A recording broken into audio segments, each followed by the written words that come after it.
the metaverse, crypto. Y'all getting so much money. Where you at? Where you at? Show us.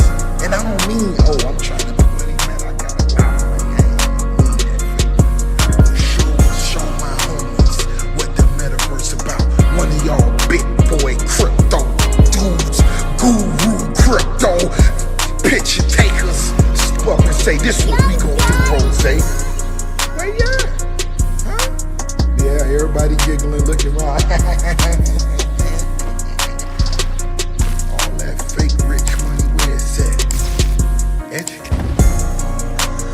Well, don't bring a leader in and have them not lead. Why would I argue with people who are getting paid by the guy? I'm sorry, I'm not going to argue with people that are broker than me about money. So what's going on, S Dizzle? What's what you the got deal for with us? y'all, man? How y'all doing, man? Good to talk to y'all, man. End us on the bang. Hit us on the bang. What you got for us? Man, look, check this out. Don't sleep, right? Stay awake. If you're watching these two gentlemen right here, you in the right place to be. I started watching these dudes back in March of 2021. And the shit that I was able to learn from these dudes is priceless, man. Don't sleep. Do not sleep. Don't believe any of that mainstream bullshit. Do your own research at all times. Feel me? But yeah, that's pretty much it, man. Just wanted to salute, give y'all some love, man. I appreciate it. Really quick, what are you looking for next year in the space? Honestly, I'm looking forward to motherfuckers leaving. Leave. There we go. Because y'all don't understand the technology. Get the fuck out. Stop talking about, it's bad. We can't trust it. You don't know nothing about it. Leave, learn it, come back so then I can stack my bags up and sell you this 100K Bitcoin. You know what I'm saying? There we go. Hey, now that's the way to take us out. Hey, appreciate it, S Dizzle. Much appreciated. Hey, Happy New Year's to all the warriors. Bitcoin say Happy New Year to you and yours. I'm going to see you soon, too. Oh, yeah. Happy New Year, everybody. Hey, And now, it's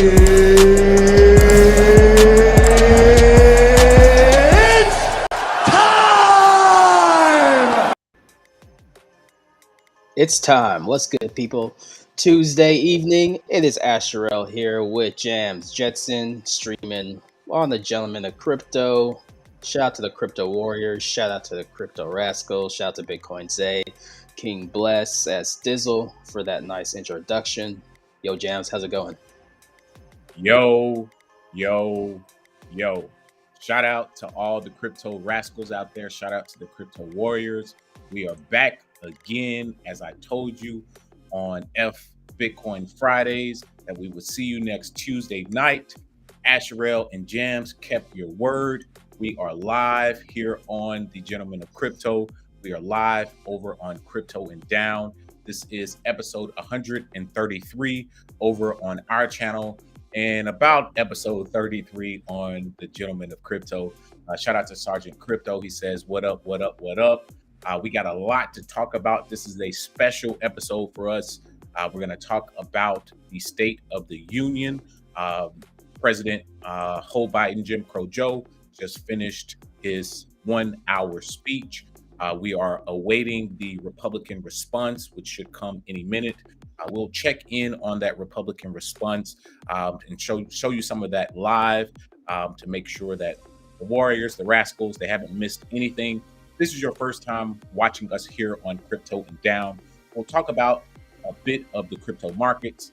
We'll move our way down into current events, some sports, some entertainment, some politics, some news that you can use. Follow us over on Facebook at Crypto and Down. Check out our Instagram at Crypto and Down. And you can also follow us on Twitter. We are there. We are live there now at Crypto and Down. Asherelle, it's a bit later than we normally do. We gave the president the floor, pushed back our time. But how are you feeling on this Turban Tuesday? Yo, I'm doing pretty good. Had some coffee earlier today. Had some nootropics, so I'm feeling pretty good. I'm flowing. I'm in a good flow. Did watch the presidential speech. Some interesting things. Started off pretty good. Some things I liked, some things I didn't like, but we'll definitely hear the rebuttal from the opposition. So, gonna be a big year for sure. Politics, crypto, financials in the news. So I'm excited. Happy to be back here on Gentlemen of Crypto's channel. It's been a while. It has been a while. Looks like Sarah Huckabee Sanders is live now. Oh, Sarah. Okay. That's who they have as the rebuttal? They do have her speaking now. Let's go ahead and jump over to that here in just a moment. I will share that link with you. And let's watch this live with the Rascals and the Warriors, and then we'll jump back into our normal show. But it's important that we provide the news when it is released, and that the people who follow our channel are as up to date on the political landscape as we are. Sarah Huckabee Sanders, as some may know, she was a former press secretary for none other than Donald J. Trump. She's also the daughter of former governor of Arkansas, and she's now the sitting governor of Arkansas. So let's hear from her. Oh, I didn't realize that. Abiding families live in fear. Beyond our border, from Afghanistan to Ukraine, from North Korea to Iran, President Biden's weakness puts our nation and the world at risk. And the president's refusal to stand up to China, our most formidable adversary, is dangerous and unacceptable. President Biden is unwilling to defend our border, defend our skies, and defend our people. He is simply unfit to serve as commander-in-chief. And while you reap the consequences of their failures, the Biden administration seems more interested in woke fantasies than the hard reality Americans face every day. Most Americans simply want to live their lives in freedom and peace. But we are under attack in a left-wing culture war we didn't start and never wanted to fight. Every day we are told we must partake in their rituals, salute their flags, and worship their false idols. All while big government colludes with big tech to strip away the most American thing there is, your freedom of speech. That's not normal. It's crazy, and it's wrong. Make no mistake, Republicans will not surrender this fight. We will lead with courage and do what's right, not what's politically correct or convenient. Republicans believe in an America where strong families thrive in safe communities, where jobs are abundant and paychecks are rising, where the freedom our veterans shed their blood to defend is the birthright of every man, woman, and child. These are the principles Republican governors are fighting for, and in Washington, under the leadership of Senate Republicans and Speaker Kevin McCarthy, we will hold the Biden administration accountable. Down the street from where I sit is my alma mater, Little Rock Central High. As a student there, I will never forget watching my dad, Governor Mike Huckabee, and President Bill Clinton hold the doors open to the Little Rock Nine. Doors that 40 years earlier had been closed to them because they were Black. Today, those children once barred from the schoolhouse are now heroes memorialized in bronze at our State House. I'm proud of the progress our country has made, and I believe giving every child access to a quality education, regardless of their race or income, is the civil rights issue of our day. Tomorrow, I will unveil an education package that will be the most far-reaching, bold, conservative education reform in the country. My plan empowers parents with real choices, improves literacy and career readiness, and helps put a good teacher in every classroom by increasing their starting salary from one of the lowest to one of the highest in the nation. Here in Arkansas and across America, Republicans are working to end the policy of trapping kids in failing schools and sentencing them to a lifetime of poverty. We will educate, not indoctrinate our kids, and put students on a path to success. It's time for a new generation to lead. This is our moment. This is our opportunity. A new generation born in the waning decades of the last century, shaped by economic booms and stock market busts, forged by the triumph of the Cold War and the tragedy of 9/11. A generation brimming with passion and new ideas to solve age-old problems. A generation moored to our deepest values and oldest traditions, yet unafraid to challenge the present order and find a better way forward. If we seize this moment together, America can once again be the land of the free and the home of the brave. During my 2.5 years at the White House, I traveled on every foreign trip with the president. A trip I will never forget was on December 25th of 2018. My husband Brian and I had just cleaned up wrapping paper that was shoved into every corner of our house, thanks to our 3 kids. When I had to walk out on my own family's Christmas, unable to tell them where I was going that night, because the place I'd be traveling was so dangerous, they didn't want anybody to know that the president was going to be on the ground, even for a few hours. We boarded Air Force One in complete and total darkness. There were no lights on the plane, no lights on the runway. Our phones and computers shut down and turned in. We were going completely off the grid. Nearly 12 hours later, in the pitch black of night, we landed in the war-torn part of Western Iraq. It was again a similar scene. No lights on the plane, no lights on the runway.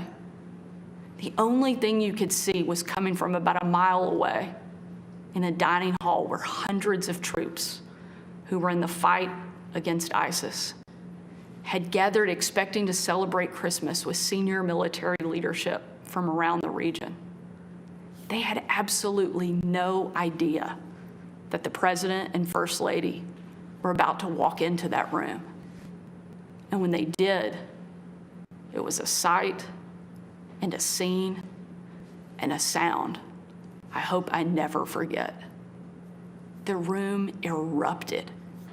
Men and women from every race, religion, and region, every political party, every demographic you can imagine, started chanting in perfect unison over and over and over again, USA, USA, USA.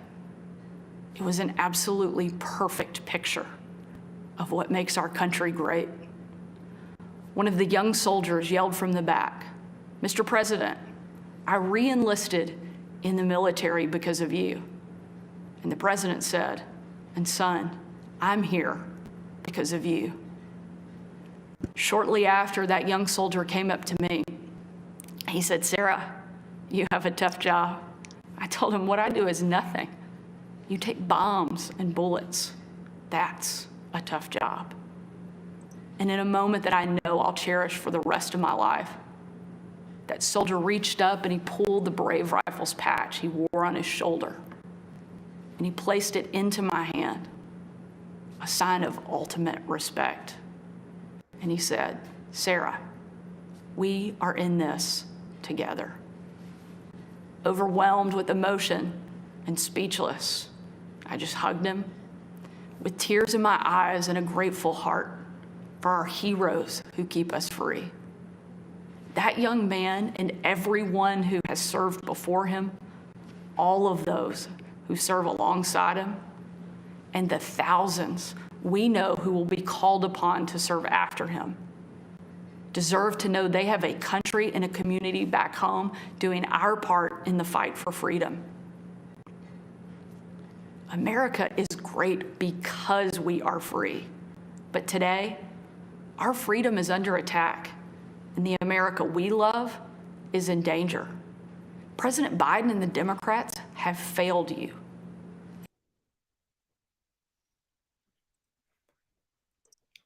All right.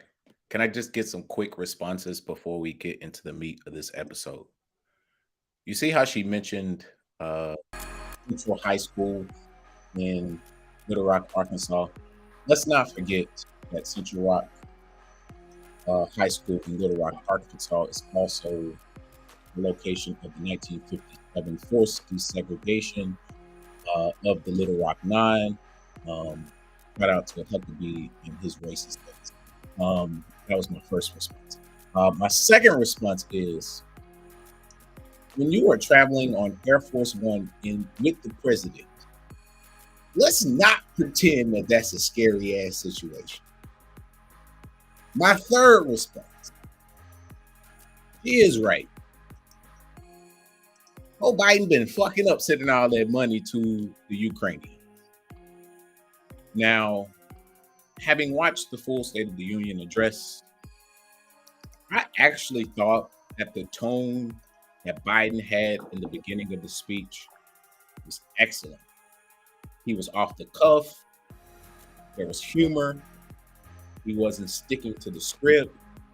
He was started by acknowledging the new Speaker of the House, Kevin McCarthy, congratulating him tongue in cheek, but then saying we need to work together.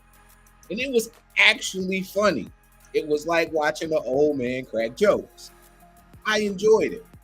But then things start getting contentious as the night went along.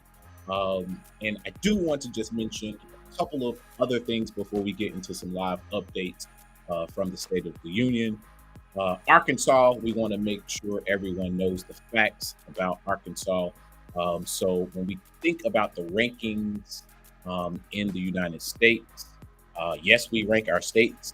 And according to the U.S. News World Ranking Report, Arkansas ranks 44 out of 50, 49 in healthcare, 41 in education, 41 in economy, 43 in infrastructure, a bright spot, opportunity and fiscal stability, 22 and 14, crime and corrections, 48, natural environment, 30.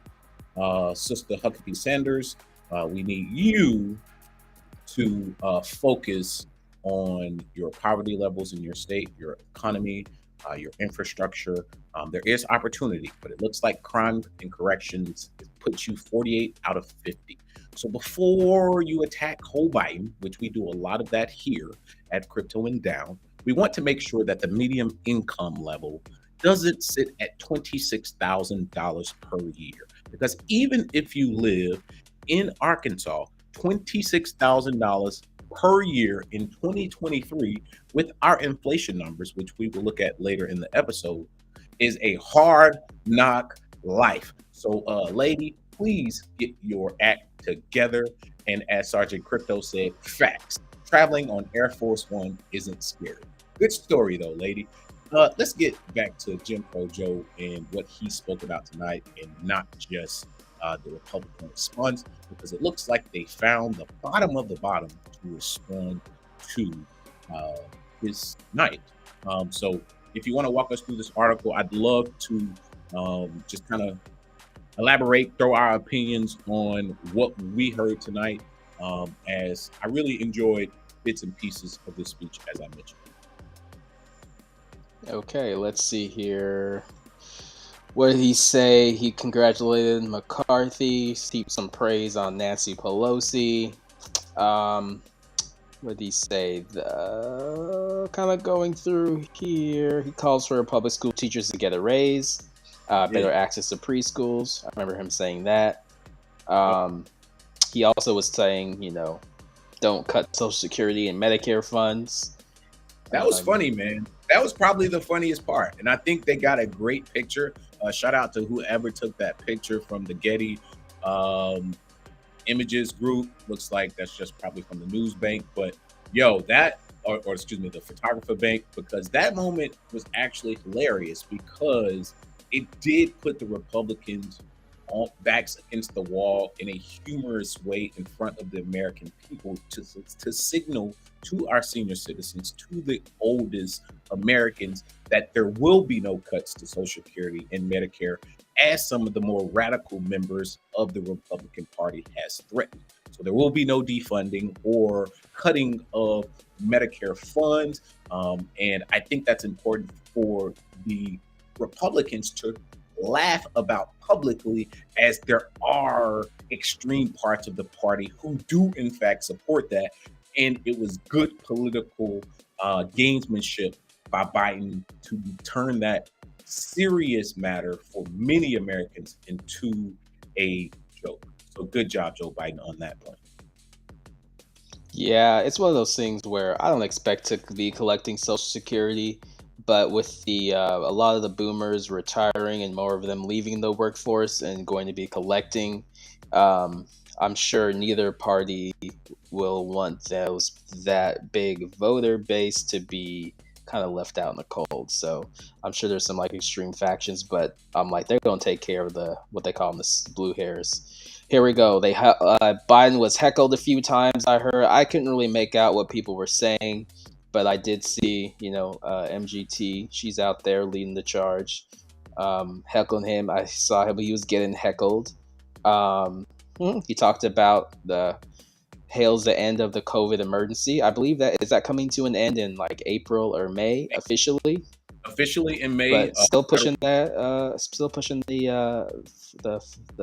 shots to people. But I think it was a very interesting line that he took on COVID. He didn't mention COVID until about 35, 40 minutes into the speech, if I recall correctly.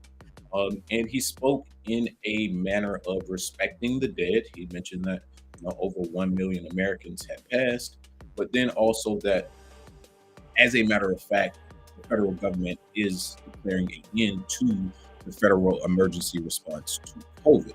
And then he coyly moved into fraud, which may be the angle that they utilize to kind of come after those who took advantage during the COVID federal emergency. And I think he also made a strong stance on fentanyl as well, which was something that I heard heckling from the Republicans on. It's here in the article. It's your fault, shouted another Republican from the back row. Biden mentioned the crisis of fentanyl crossing the southern border. MTG yeah, on us, but that's political gamesmanship at its best. Yeah, it's like they're all going to talk about fentanyl and we should crack down, but at the same time, it's like these drug companies, are pushing all this stuff out onto the public, whether it's government sanctioned or not. In the case of fentanyl, so it's the same people who are researching these vaccines and getting these out are the same people, not necessarily like with the fentanyl, but the ones pushing these those type of drugs. So I look at it as like the political gamesmanship where, everyone's trying to get some points. And at the end of the day, they're going to blame the fentanyl on China and use that as a kind of a reason to just get more tougher, to be a little bit tougher on them. Great point. That is exactly what that angle will be utilized for, is to talk tougher on China. There was mention about U.S. drug companies, that there was a move to lower insulin prices per unit, and that's paid by Medicare. So that's only for those who are on Medicare, but the maximum amount that Medicare will pay to those drug companies has been reduced to $15 per unit, which may or may not reduce the deficit. I think that's something we also mentioned a lot about, is the deficit. And he threaded the needle on climate crisis.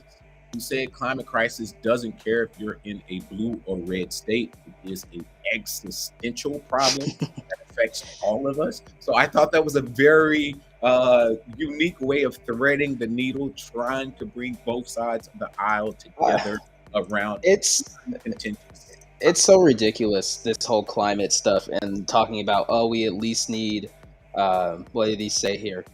We at least need oil for another decade, which is like, no, bro, we need this. If y'all want to build this green utopia that you want, we need double the amount of this stuff. So I just can't. I get so annoyed hearing about climate because it's all about it's just all about control. Bring in that carbon tax, tracking of people, these these fossil fuels have what built and got us to this point, and if they wanted to expand to be able to get off of fossil fuels, they're gonna have to double down, if not triple down, to be able to build up the renewable infrastructure, which require a lot more fossil fuels. So I look at this as just kind of, I don't know, I look at this as pure. I think this Biden will kind of say this, pure hooey, as they say. It's just like they keep harping back to this climate change thing. I think that's fair. But it's, at the end of the day, we all know, and the people, like, we can look at, I will not to harp on this too much, but it's like a lot of these elites are in the same side, where it's going to increase taxes. Hey, let's have a carbon tax, which kind of we've talked about this already, so not to beat a dead horse, but it's ridiculous to me where the whole renewable thing is so not even a dent into actually what the energy that we need is, as far as what it can do. So for him to say another 10 years, it's like it is way more than 10 years. So I think that's why I found that's why the people were laughing at it. But I did see him kind of was like, oh, at least 10 years. But I think that's him paying lip service to those extreme leftist people, like the AOCs and people who are trying to push this renewables and who don't actually look at the data on this. I think you're right, and I disagree with certain parts. So I wouldn't jump all the way to carbon tax and say that was the motive behind the statement, although that is a part of the green plan. However, I do agree with you that the laughter was drawn by the statement for at least another decade. And I agree with CNBC's understanding of that moment, because I was expecting him to say for at least another century. I literally was expecting him to say that. And when he said for at least another decade, I was like, damn, they got you. And it was one of them. And then people laughed.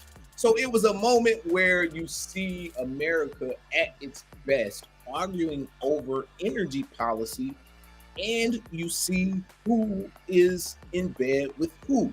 So it's important for us to understand, even as U.S. citizens, that the U.S. Energy Information Administration, meaning the governing body to provide independent statistics and analysis on how much crude oil we're going to need, states that petroleum consumption will increase nearly every year for the next 3 decades. So I thought my man was going to say 100 years. He said 10. The U.S. government own data says we need at least 3 more decades of continued production to at least match our consumption as the 5th largest user of petroleum, as a user of a 5th of the petroleum each and every day. So I do agree with you there on certain points, but I think you're being a little unfair. I just think hey man, you're right. He had to throw him a little bone. It was a good little bone to him. And you're right. It's just like the end game, when we talk about oil, and maybe I'm just annoyed that no one, when the politicians talk about it, they don't talk about it in a logical way. It's kind of the extremes of it. It's just kind of nothing doesn't sound very sensible. So, but yeah, it's just kind of the end goal. It's not necessarily just Biden. I mean, it's the end goal, not the end goal, but it's of a trend that's been going on for the past 40, 60 years, and kind of where we're headed. Because I've been hearing about carbon tax and carbon credits for, the past 15 years. So it's like it's just kind of where I was just like, ooh, it's a matter of when, essentially. Okay, so, I can get on board with that. I was gonna say the last thing before we get into our normal show. This was the State of the Union 2023 edition. You can go back and watch our previous State of the Union episodes. Not the debt ceiling. We talked about that last week. That's just pure politics. They're not going to let the full faith and credit of the United States falter. So I'm not worried about that. It's actually the next one right below that one that I think, or excuse me, two more below that. I don't care about George Santos. That's also, this was important. Federally funded infrastructure projects must use American-made materials. So you remember when Trump was talking American-made, U.S. made, everything I be U.S. made. New stipulations requiring all construction materials for federal infrastructure projects to be made in the United States. I think this is being like kind of like swept under the rug. Nobody's really talking about this because with the new infrastructure bill and these billions of dollars that are going to be pumped into the U.S. economy, for that money to be directed back into certain pockets means people need to get their hands out. So if you got a trucking business, a logging business, you sell sand, concrete, you need to be putting your damn bid in for these contracts. So you see, they buried that all the way at the bottom. These were live updates. However, watch what happens over the next week. How much traction does this particular point get? Because I think this may be the best move out of all that were announced. Yes, I love to hear the money going into cancer. They always talk about that. Yes, I hear they're giving more money to public school teachers. They always talk about that. Oh, they're going to have the union fights. They always talk about that. Oh, and then police reform. They're going to stop beating our black ass, but they always talk about that too. So, hey, that was the recap on just to add on to that, it's like the whole, so there's two things to think about that probably tie into some of the things we'll talk about with inflation. One, that's going to make inflation go, that's inflationary.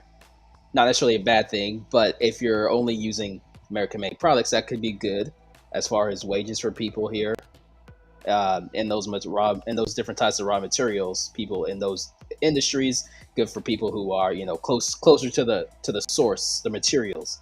Good for people in like the labor, working with their hands. So maybe they may see a rise, an increase, because as that mandate, and this is like Dana Dane said, this is kind of a continuation of what Trump was doing, but also even before. This is like an overall trend, as we talked about, as the U.S. is kind of trying to get more aggressive with China and trying to reshore infrastructure here.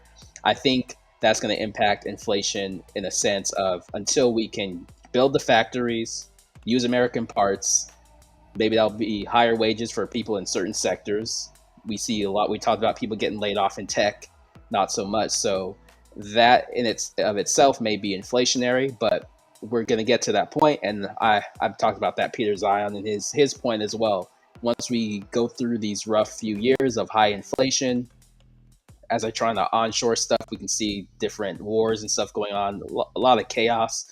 But once we get through this rough period, through the end of it, hopefully we'll be able to have cheaper products made closer to here, as well as people who are in certain industries are going to do well for themselves, because there's going to be that focus on American made, American produced. So kind of, there's always going to be winners and losers, good and bad with different things. But that part, I think, was a key, interesting point of like, these presidents are there to kind of carry out plans that are in motion way before their time. They kind of either help accelerate or maybe put a dent in them in certain ways. But also, that's going to impact inflation overall, as well as wages in a sense. So people's wages in certain industries might go up. So, which is a positive thing. Yeah. And I think it's okay to take a bit of an isolationist approach when we talk about supply chains, especially if we're preparing for war. I think it's important that we're not dependent on others who may be ops or enemies for our raw goods and infrastructure we're built. So one way to prepare, he mentioned President Dwight D. Eisenhower and his bill, meaning Joe Biden, Jim Crow bill for infrastructure, the largest contribution or money spent on infrastructure since Eisenhower's highway project. And if people remember, the reason why those highways were built were to support the movement of mass military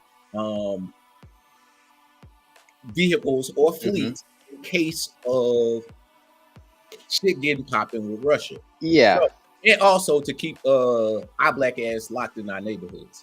But that's just another part of this. It's kind of two birds with one stone. So you think about what's this new, if you want to, people calling it a new deal, reconstruction, but what's this new surge of spending is going to do, how that's going to factor into whether or not there's a reset of the financial system pretty soon, how that impacts like the central banks and what they're doing.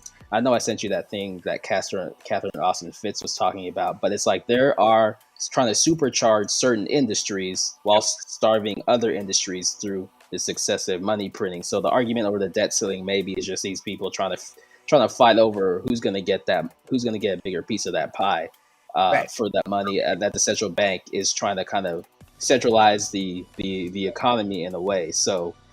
Bro, they are literally saying the federal government is going to recharge the government. And think about the industry that they mentioned tonight, the semiconductors. He made it a point to emphasize that semiconductors were invented in America, and they have been specifically targeting East Asian semiconductors. They shut down their industry overnight. Yeah, so out of business. So. Hey man,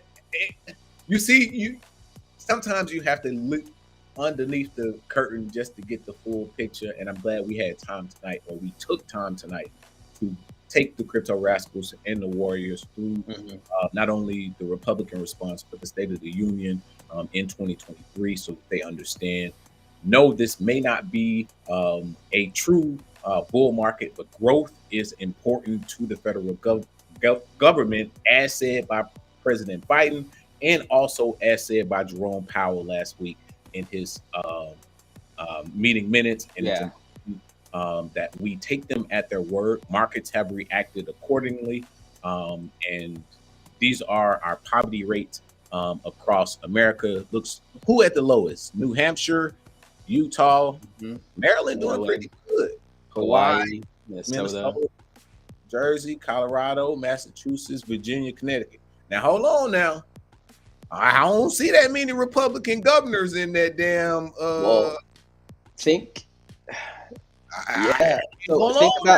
but you got to think about this though. This is like from the founding of America and the friction between the different states and how they operate, the resources that they have. If you looking at some of these states right here, you're like, okay. And if we look at the bottom, okay, we see a lot of southern states. So at the end of the day, it's kind of like where are the central banks, who's getting what money and what funding, and as we move up, who's set to gain from the investment in stuff that is more closer to the materials. It could be some of these states right here that are closer to the trees, potentially to the river, Mississippi River, doing that type of labor where they may see a benefit potentially doing, and kind of the ethos of these, because I would say I wouldn't put these as thinking of like lazy states. These are these people you think about as the people who go get it, people who work with their hands, people who live in the country. So as they're spending a lot of money and trying to revitalize the nation centrally, maybe they'll put a lot of focus on here, but in a way there may be some opportunity for these places as well, because I can see a lot of people definitely moving up. So these could be the states that see a big increase, not due to the governors, not due to the politicians, but just due to the industry of the people there. Cheaper land, cheaper manufacturing, cheaper labor potentially than even in China. So, well, I think that's why Arkansas was ranked so high in opportunity. There's a lot of potential. But there's also a lot of people who have been undereducated and taken advantage of due to corruption in many of those states. So the federal government is going to be important, and politics is going to be important for those things that you mentioned to come true.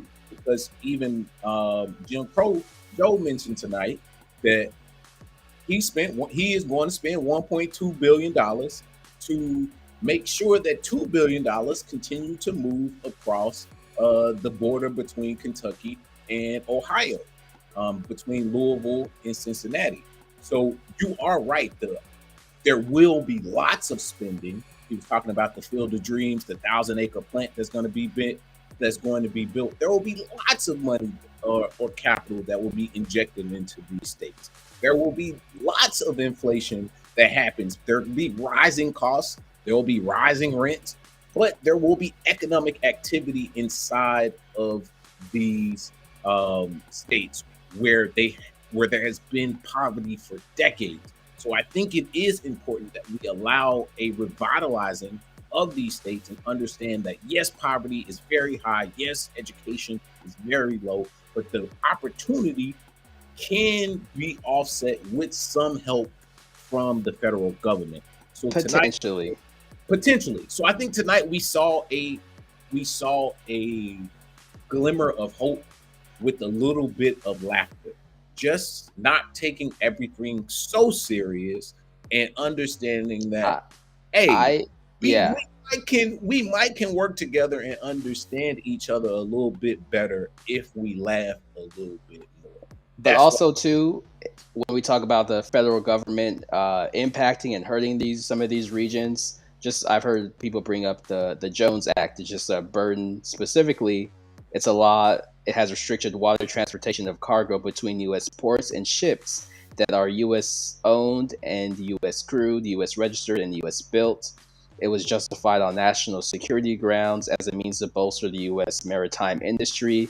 The unsurprising result of this law has been to impose significant costs on the U.S. economy while providing few of the promised benefits. I forget exactly when this was signed, but if you think about, and I just got this from Peter Zion and other people kind of talking about repealing the Jones Act could be a boost to allow the transportation of goods and services along the Mississippi River, but in a way that benefits us Americans because we've been shooting ourselves in the foot economically. So I'm hoping with whatever these people start passing, they don't, and put an arm behind their back. Hold on, man. We gotta be fair. We can't just be hating. This article is from June 28th of 2018. Shout out to my boy Calvin Grabo and the people. They are correct. Yes, there was this, but my man called him out tonight.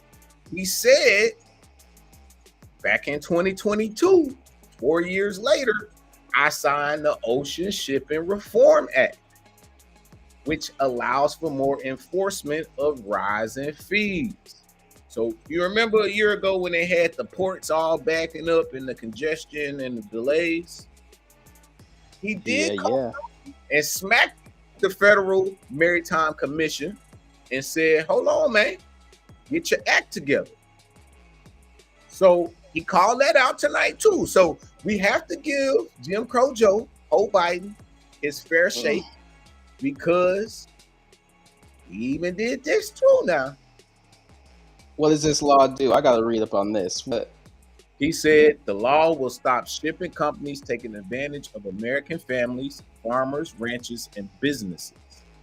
It was a bipartisan measure, one of few, to bring down price increases that were stuck at a 4-decade high. So basically, these shipping companies were running a monopoly, raking in profits, and the cost got passed on to us, consumers.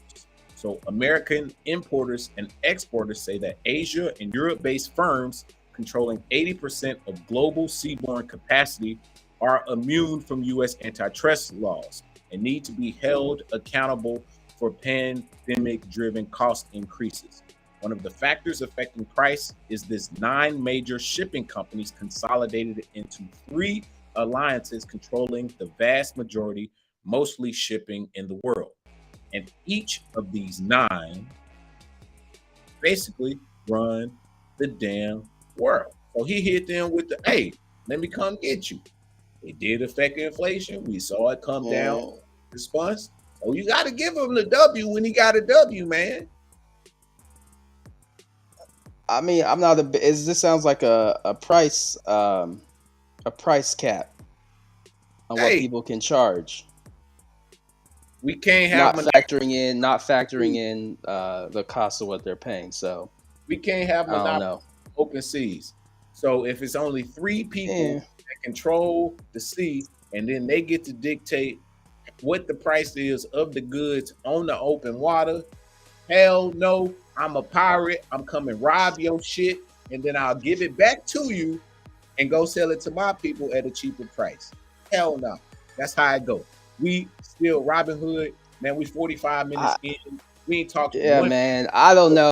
I'll have to wait to give him credit on passing the law because on this one here, I'm just like repeal the Jones Act. Ocean carriers, yeah, they may have had 1,000% increase, but hey, y'all shut down the entire economy. We're allowing people to do stuff. I don't know. Okay, so Let's see about that one. Let me just break it down even a little bit further for the crypto warriors and rascals to go out there and research on their own. Demurrage and detention charges. The word for today, class, is demurrage. DEMURRAGE.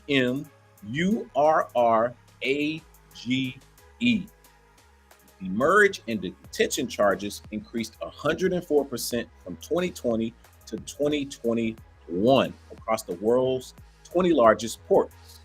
In March, shippers paid approximately $43 million in demurrage fees through the port of Los Angeles. Today, American manufacturers, farmers, and consumers are at the mercy of declining ocean shipping performance and rising costs. Unfair practices have contributed to these costs and lack of container availability, which impacts U.S. agriculture stakeholders, including many of our member companies. So the legislation shifts the burden of proof to show the reasonableness of these fees to ocean carriers instead of shippers. So instead of the farmer at Iowa selling corn having to pay a portion of those fees, the ocean carrier now has to pay a portion of those fees.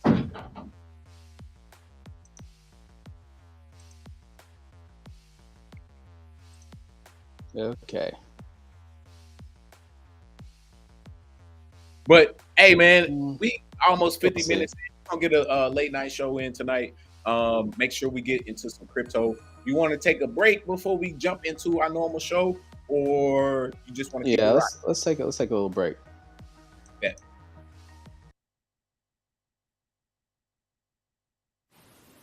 Hit the like button. Hit the like button. 2,000 likes, 3,000 likes. Hit the like button. Hit the like button. I like you like it. I know you like watching. Hit the like button. Hit the like button. But you'll take, will smack your head.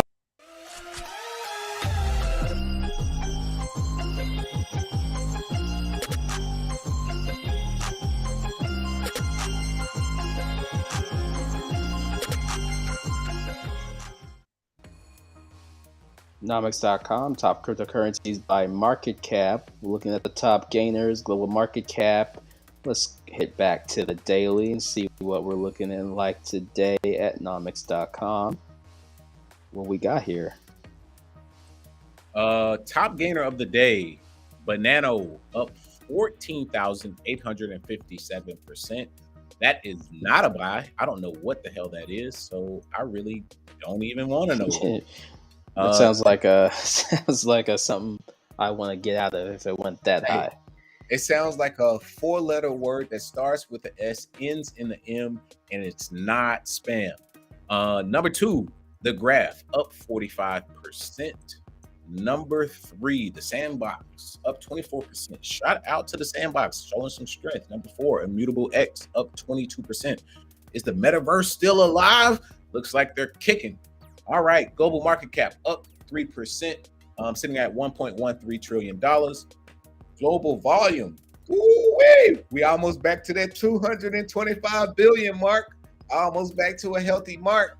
Market sitting at 16% increase on the day. Let's talk about the big boy on the block, Bitcoin, trading at $23,276, up 1.64%. Global market cap at $448 billion. Let's see if Bitcoin can hit that $1 trillion mark by the end of the year. Don't think it'll happen, but man, never know. We'll see. Market just pumped a little bit on this news from Jerome Powell and Joe Biden. So anything's Yeah, possible. what did Jerome say? Well, you know, last week we touched on the minutes. Yeah. And basically said that they'll do a couple more 25 basis points increases during the next few Fed meeting minutes, and then we can expect potentially a stall. But you never know. Hey, we can't predict what the Fed will do. We can only take them for their word, and there may not be enough bleeding in the streets, meaning that they have slowed down the rate of increasing interest rates, and they have said there is a period of disinflation, meaning the rate of increasing inflation has slowed down. So good things in the economy, according to the Federal Reserve, according to the executive branch. The only people saying economy don't look good is the American people. So let's see if they can get on the same page, because Wall Street is even saying, hey, things are looking good. Ethereum sitting at our number 2 spot, as always, trading at $1,681, up 3%. A nice little month for Ethereum, up 27% over the last 30 days.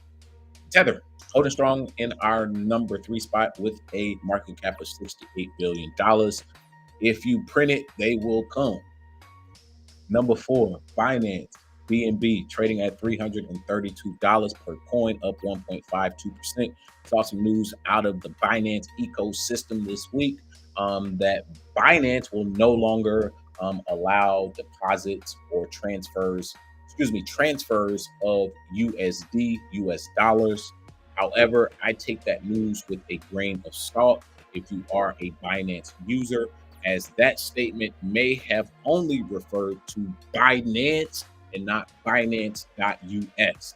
Many people who are US based likely are utilizing Binance.us unless they are using a VPN, and then they may be using Binance. So as CZ said, that it's only 0.03% of funds that are actually deposited in USD. So that move may have just been news and not actual anything to react on. USDC sitting in our number 5 spot, per usual, at $41.5 billion. Number 6, XRP trading at 40 cents, up 1.5%. Number 7, we got BUSD, Binance stablecoin, at $16 billion. Cardano up 3.54%, just under 40 cents. As we've mentioned in the last couple episodes, we want to see Cardano and XRP battle through this end of this bear market into our next bull market to see who ends up on top. Cardano has a little bit of space to catch up as far as market cap goes, but right now they're basically at the same price per coin, and it'll be important to see how the news from the SEC affects XRP's price in Cardano's continued development and market growth affects its price as well, up 26% on the month. Man, Charles, man. Hey, he's still here, man. He's still here talking. I ain't checked his Twitter out in a couple weeks. I'm gonna have to go check on him, man. I ain't read his tweets in a little bit. Last thing I saw, he said him and Richard Hart ain't got nothing to talk about, so you stay over there on your side of the fence. I stay on my side of the fence, and we good, G. All right. And I was like, all right, man. I mean, you can't be mad. Like, if don't nobody want to talk to you, bro, you ain't gotta. You can't make them want to talk to you. Like shit. You just like. Even in some nerdy shit like crypto, you can't be like, hey, bro, I want you to fucking talk to me. If dude be like, I don't want to talk to you, that's just the way it is. Yeah, man. See, we'll see, man. I don't listen to Charles that much, so I'll leave the expertise and the updates to you. But I don't know. We'll see, man. We'll see. I'm like, maybe one day we wake up and he's in that SBF territory. We'll see. Oh man, I ain't gonna put that on him.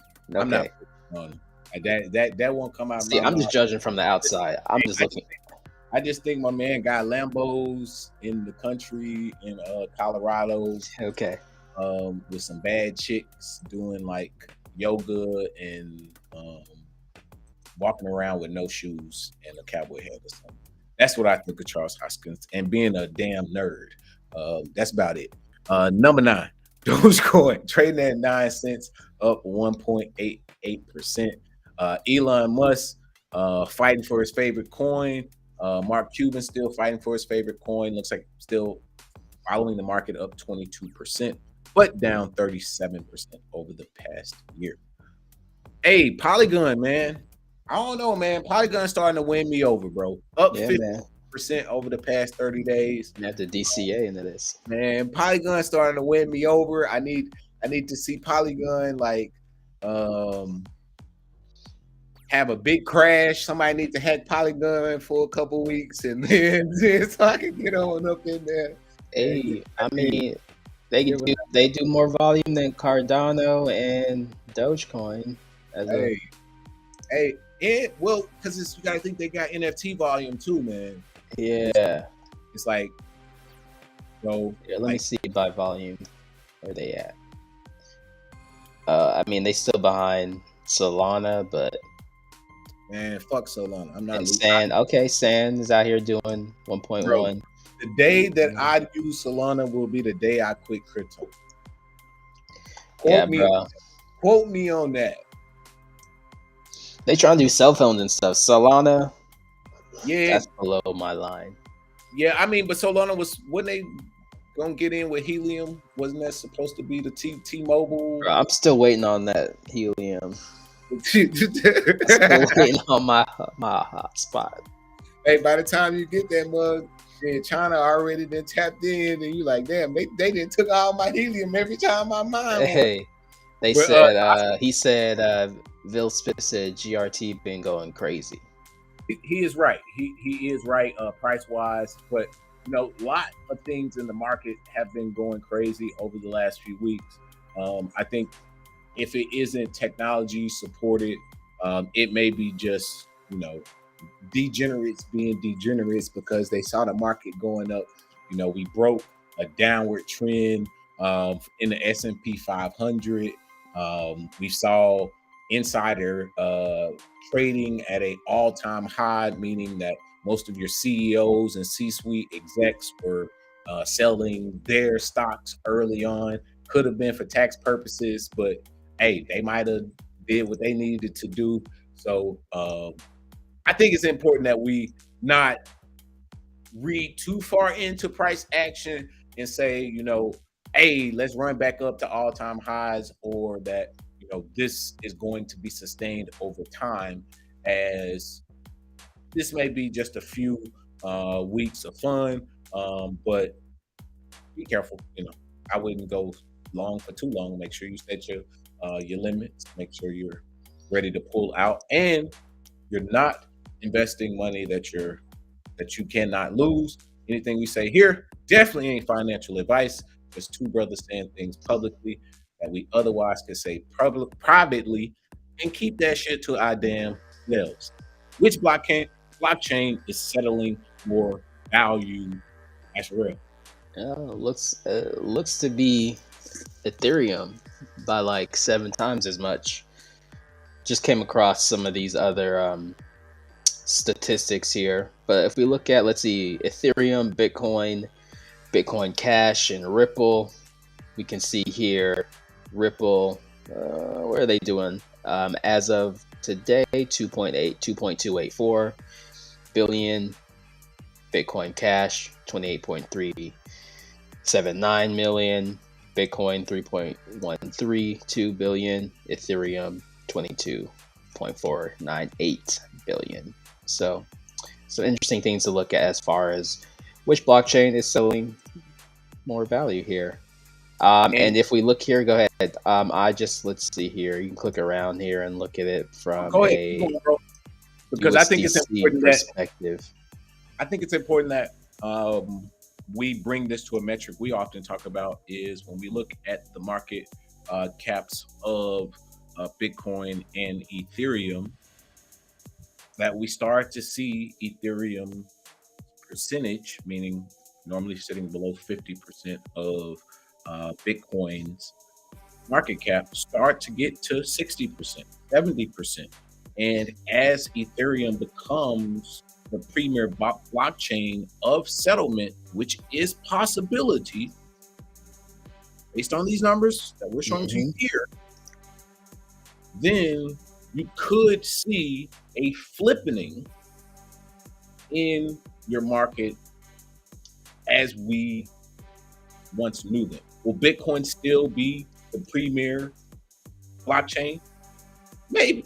Will it be the premier store of value? Maybe. Will there actually be peer-to-peers with the Lightning Network?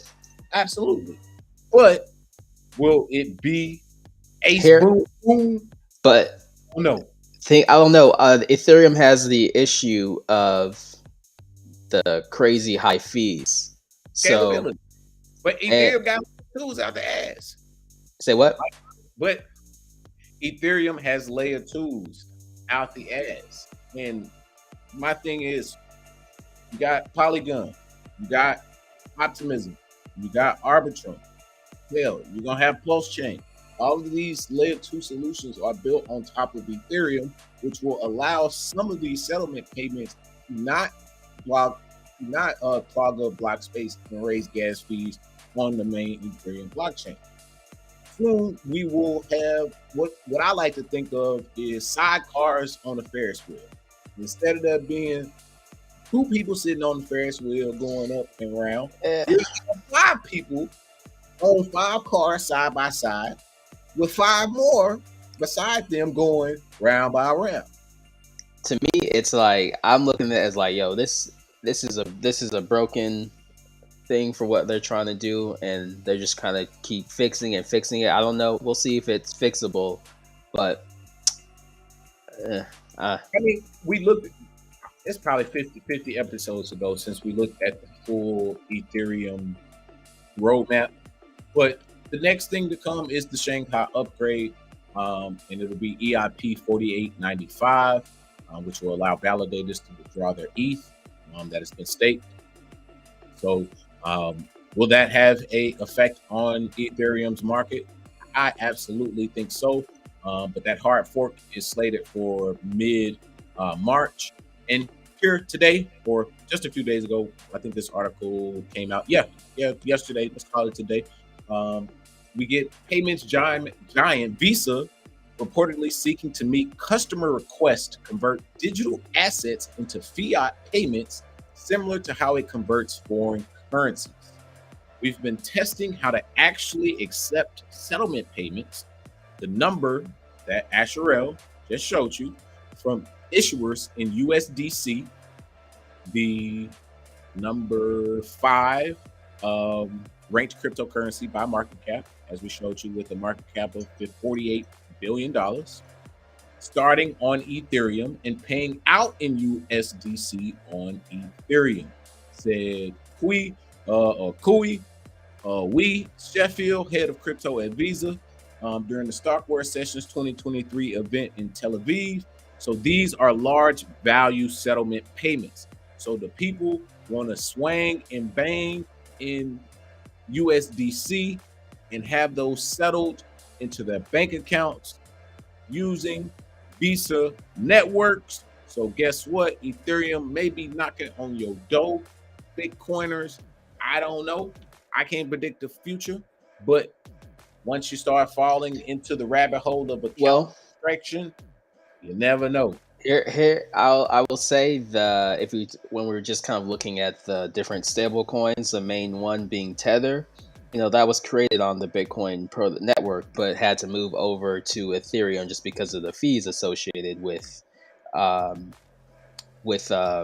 Bitcoin. And now I think a lot of it maybe moving a lot of it being moved on Tron potentially. I haven't looked at that to confirm that, but the money, as far as the volume, will flow to the blockchain with the lowest fees. ETH we'll see. I think we'll see with those sidecars and those L2s if they can scale to make it something where we can actually utilize and use these stable coins. But that seems to be a lot of effort being put into this for something that may not, if we want people to talk about mass adoption, it may not be able to go that route. With just being held back by the fees, and all these different L2s may not even be able to compete. And the Visa network, I think it's good. They're listening to their customers and trying to do something that their customers are asking for. I need to read the book by the guy who started Visa, because the more I learn about Visa, it's very fascinating about the competition between the banks, where the banks don't really trust each other but are able to utilize and compete using the Visa network to settle transactions. And it's like, I didn't realize that before a little while ago, how Visa is a like a network, you could say, of different banks working together. So that part was interesting. The other aspect here to look at is the money printer analytics. So how much money are protocols paying to grow? Shout out to moneyprinter.info if you want to check these statistics out. Go over and check that out. But if we want to take a look at the daily issuance here, we can see issuance model BTC is issued to miners. The issuance rate, they say 1.68%.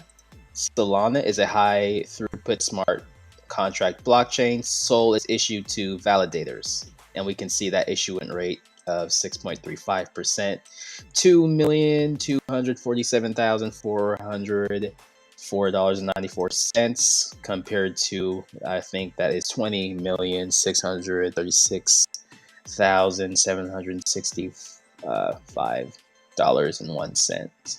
And then look here, Dogecoin as well, another mining blockchain, and then Avalanche, Cardano. So these are some interesting statistics to kind of take into account. Might need to go get me some of that osmosis, man. I be sleeping on my favorite, like Cosmos coin, man. Osmosis, Cosmos, man. I need to stop sleeping on Cosmos. I shout out to Cosmos and those developers. I still think Osmosis and Cosmos will be around when it comes to our next bull market. And when we think about stakeable coins, or where will total value locked be, where will liquidity and trading happen, I think Osmosis is one of those places, and I think Cosmos is one of those blockchains. And I'll say that publicly. But yeah, interesting. I've actually never really messed around with this one, but as like what they're claiming to be the largest interchain liquidity lab, swap, earn, and build on leading decentralized Cosmos chain, the largest interchain DEX. So yeah, go check that out.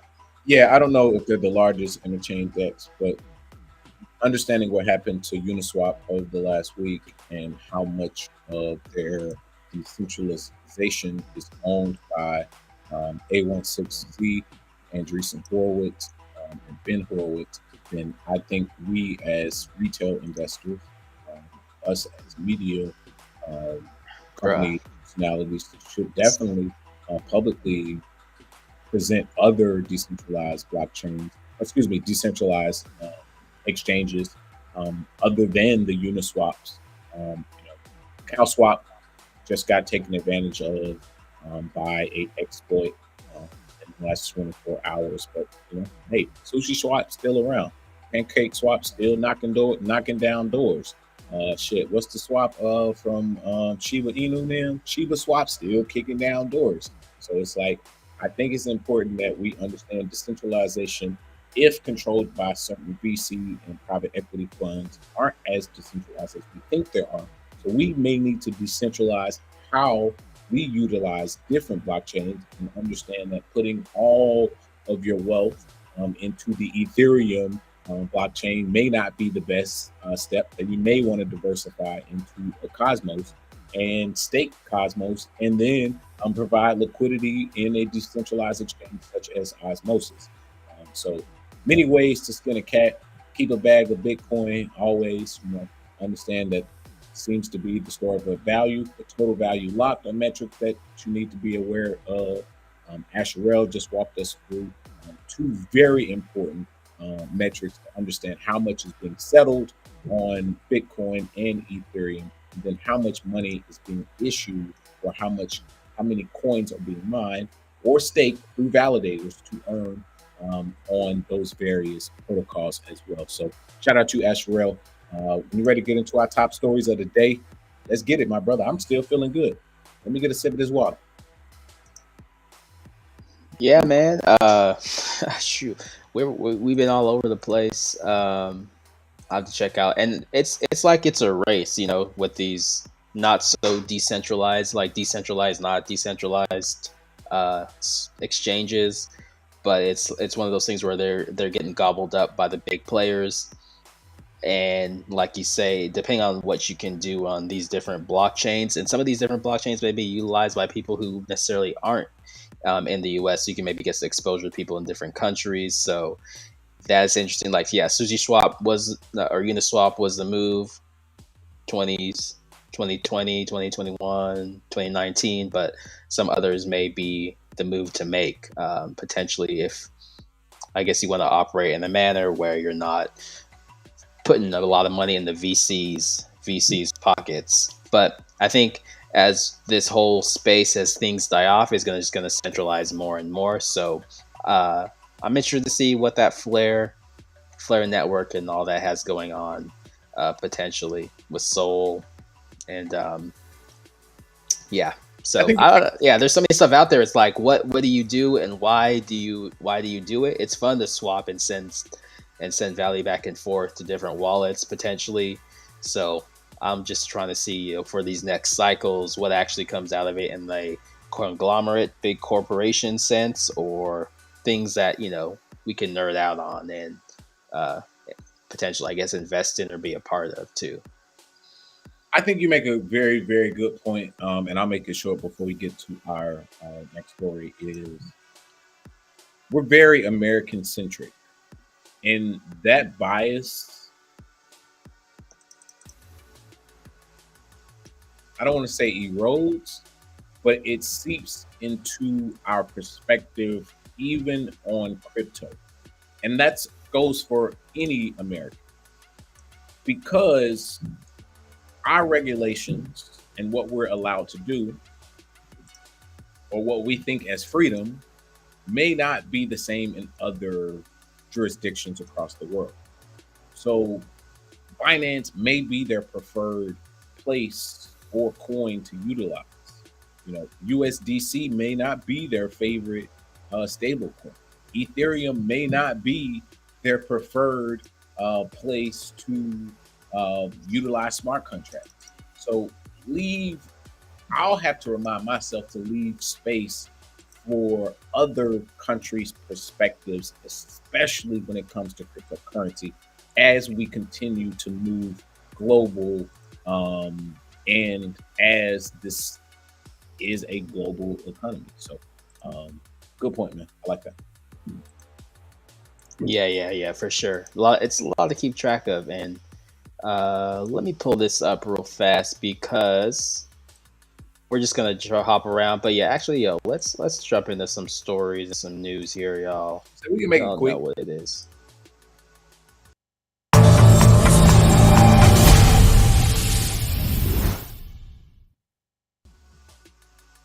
And okay. Please, I was gonna say, before you get going, please like, share, and subscribe.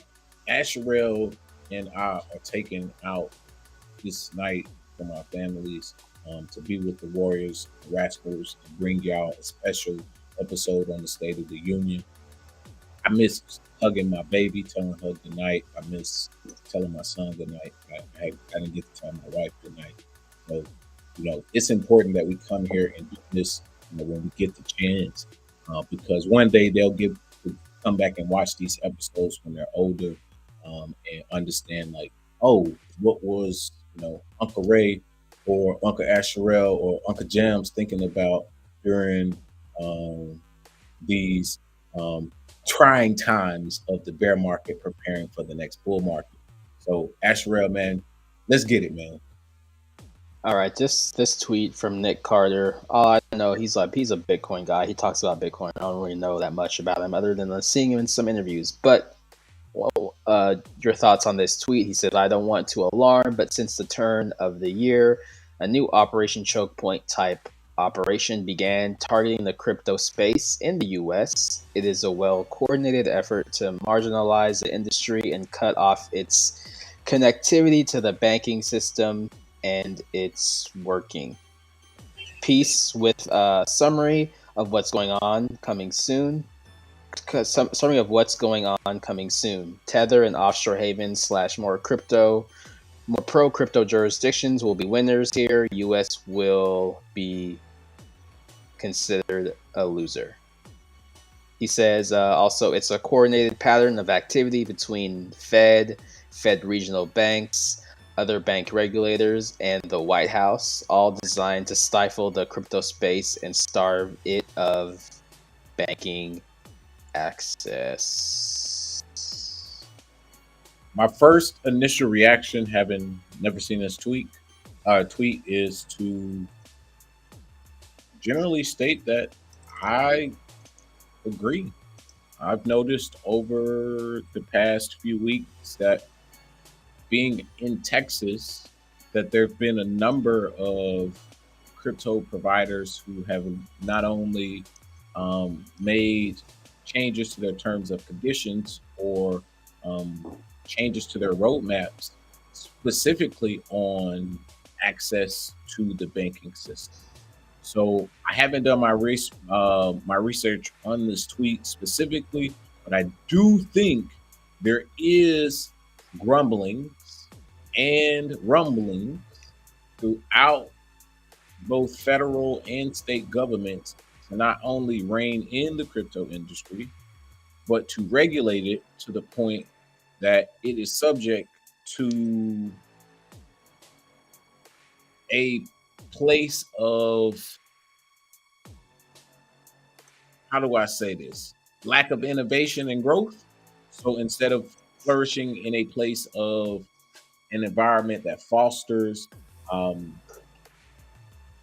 technology, it's going to be killed.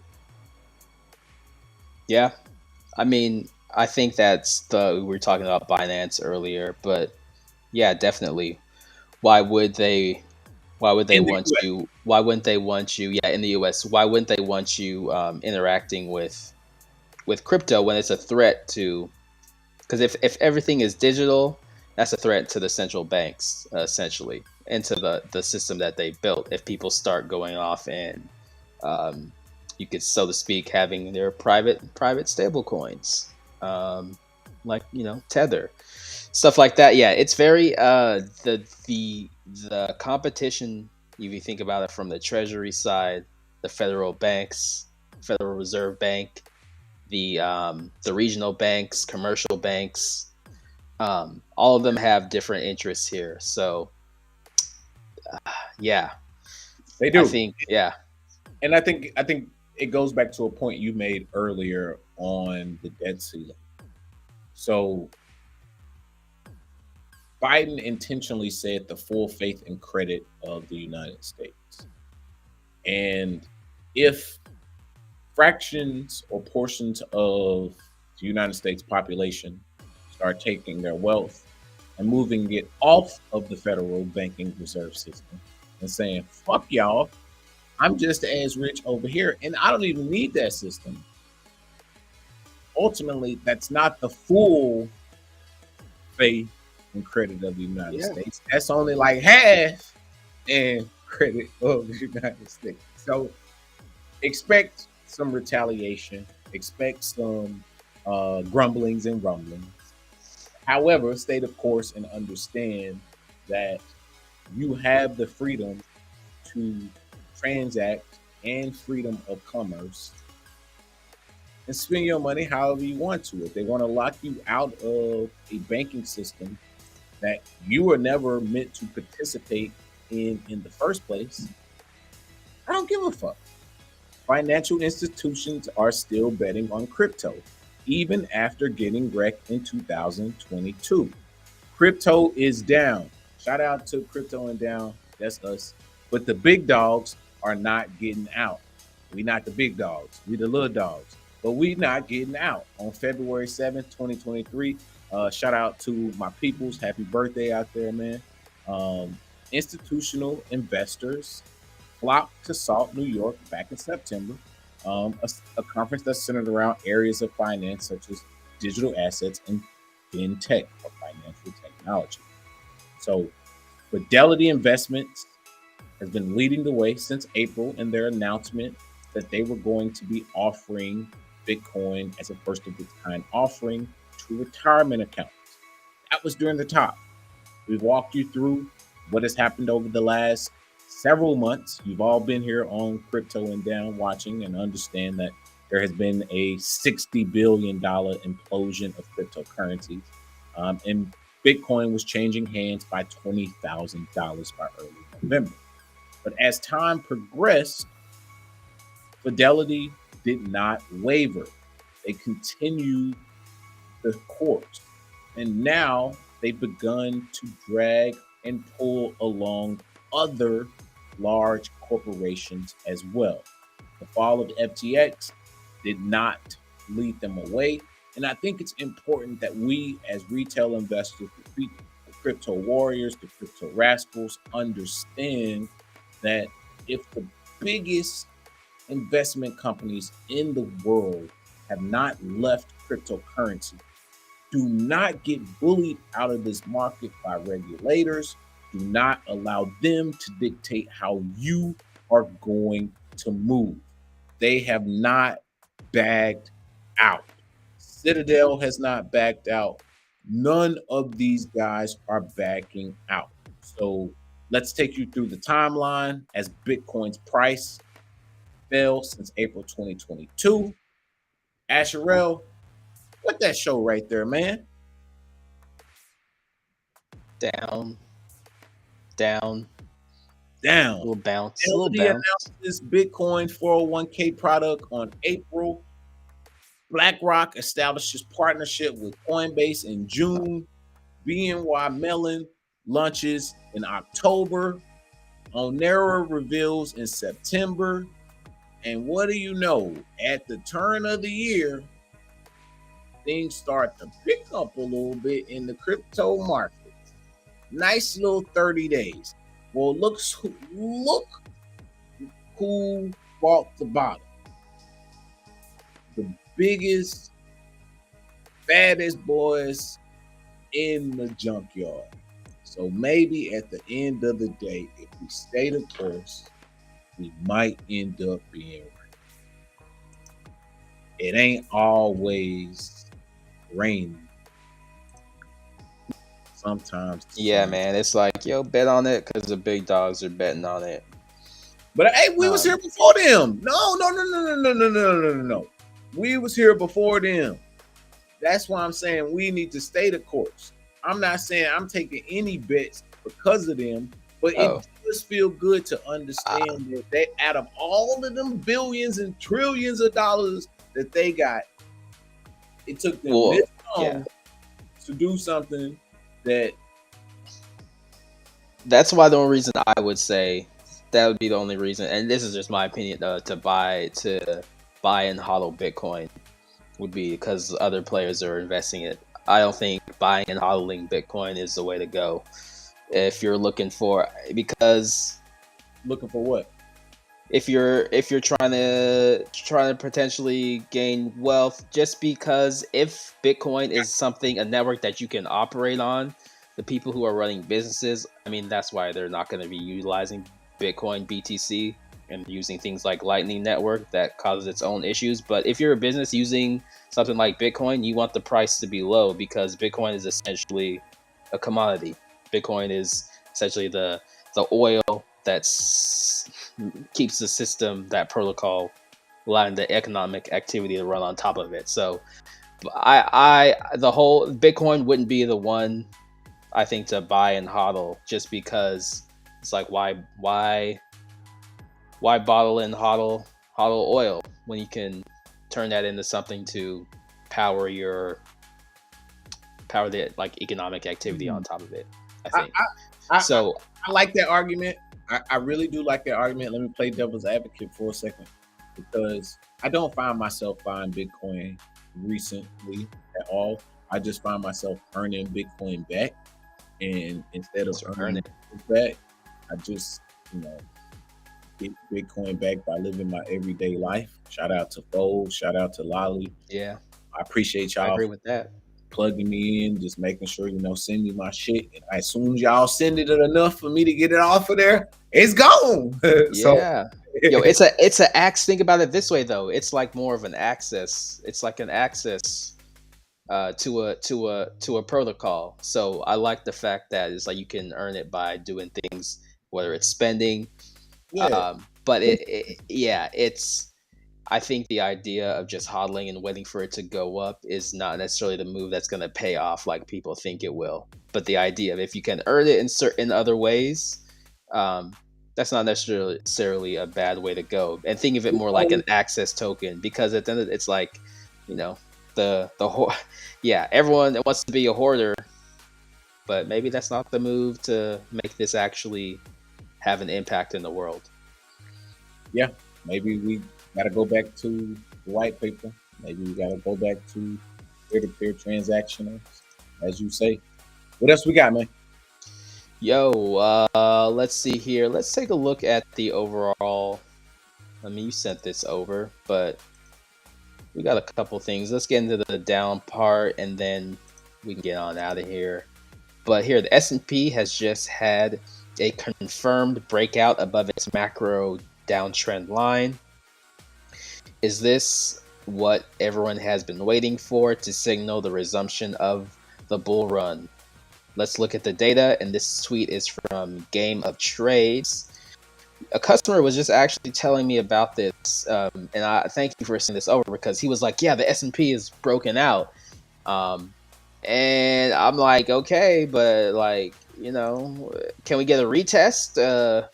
Bounce like before, I now that I see this, I'm like, from the people when I first got into crypto who were doing the technical analysis, shout out to blockchain Bitcoin bully, but one of the things that he said I always look for is a retest. So before there is an actual retest and a bounce back of my support, which was my resistance before, then I ain't saying breakout or nothing. I don't know. What do you think here? I think you are 100% correct, and we need to prepare for a local top in the market. But I love how Game of Trades broke this down for the people by showing the macro downtrend line in the S&P 500 index, where the local bottom was somewhere around 3540, 35 or 3500 if you're able to buy. And basically since October, we've been in this positive uptrend after our inflation worries started to subside. And we have had this positive breakout that has corresponded over into our crypto markets. And as Esherelle just so eloquently stated, after most breakouts, we'll see how far of a steam can we run. Can we get to 4,300 on the S&P 500? I don't know as of yet, but I think it's important that we are cautious and understand that we don't have a global sign of a bull market, as global GDP growth has started to decline and the world may be in a recession while America is breaking out. So shout out to the people in Turkey and Syria who lost like 700. I'm just gonna say 8,000 people in that hurricane. That's fucked up. Imagine sleeping in your house at night and then boom, boom, boom, and all your shit gone and you gone too. And so heart go out to them people in Turkey and Syria. Inshallah, man. So yeah. All right. That's enough of different financial news. Let's check out Zero Hedge, get into a little of the down. We can scroll through some of these top headlines, get our thoughts on it before we get on out of here. Say what's on Twitter? They probably ain't talking about nothing but the. They probably ain't talking about nothing but what we already been talking about. So I don't even want to know what's trending because I already know what's trending. Hey, hold up here.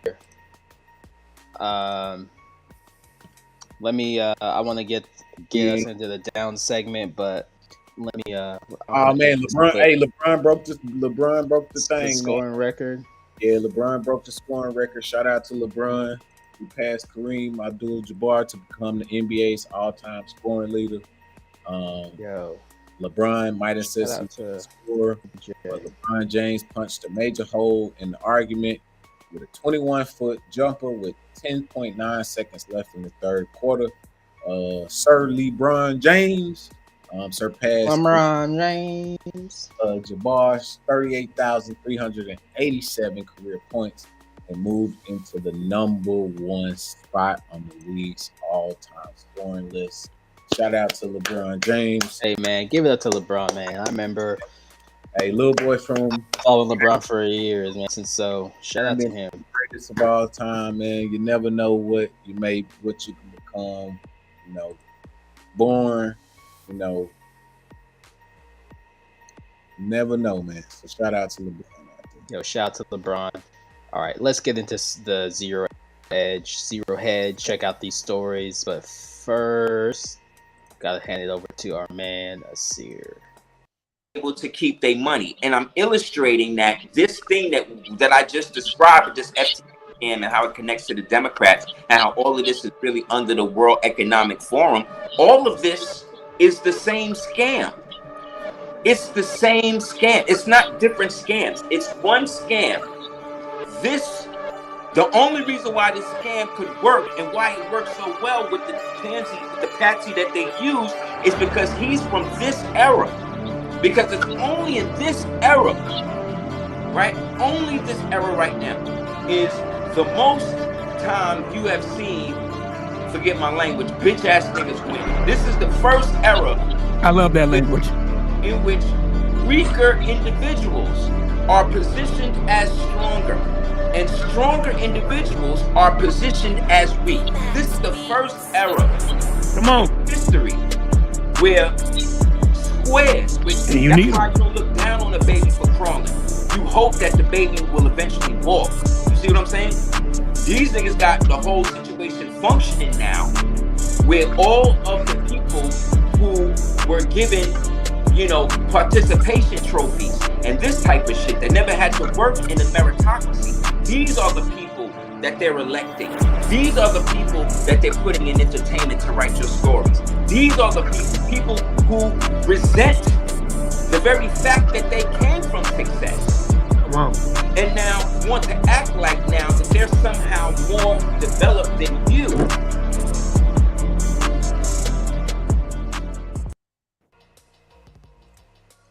All right, real quick, shout out to Asir Tears for that. Let's just talk about some of the things we saw. That Chinese balloon, where NORAD pleads incompetence over failure to spot Trump-era Chinese spy balloons, if in fact that is from China and not just something they were using from the Pentagon to spy on potential drug users for the past 4 years already. So take with that what you may. All of a sudden, within the whole China and all these things, it's a balloon, and they're doing all these things with it, and it's from China. So we'll see. Who do you believe? Anyway, real quickly, I think it's important. Go ahead. To talk about that Cut you off. Since we had to deal with that bullshit.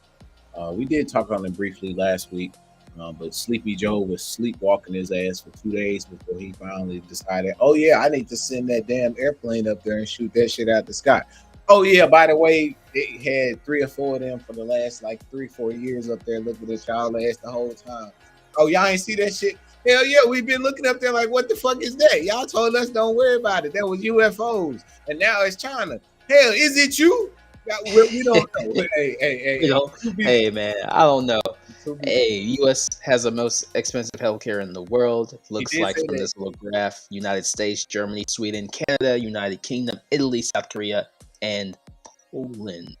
Yeah, man, So- he did say that tonight. So, Sleepy Joe, Jim Crow Joe, Joe Biden. Koch network may be turning on Trump potentially saying GOP is nominating bad candidates. So the Koch definitely a powerful source, I guess, from the right as far as and one from energy potential or energy perspective with some of their, I guess, with their main company, Koch Industries. So very interesting.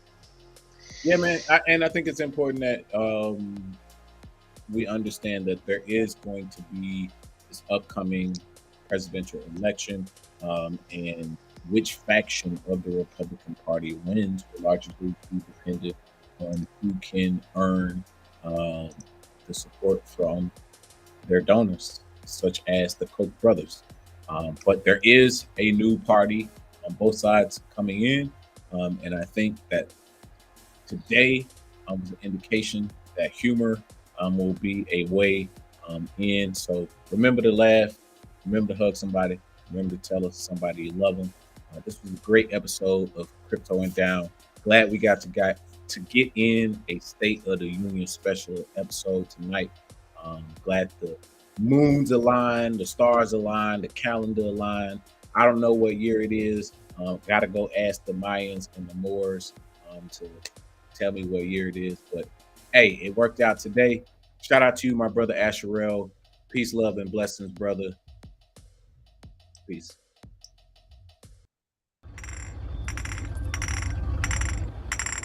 Warriors, come out to play.